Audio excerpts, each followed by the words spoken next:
Welcome. In this video I will show you how to check graphics card on LG Gram laptop.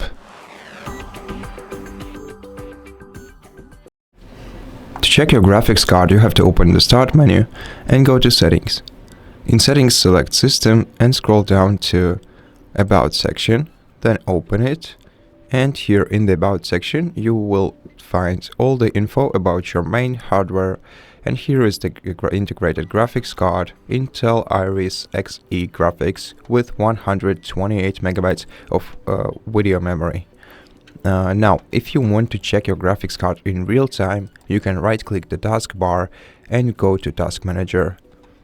In Task Manager, open the Performance tab on the left side of the window, and then go to GPU section, and here in GPU section you can also check the graphics card name and all the data related to it, as well as the resource usage monitors for it.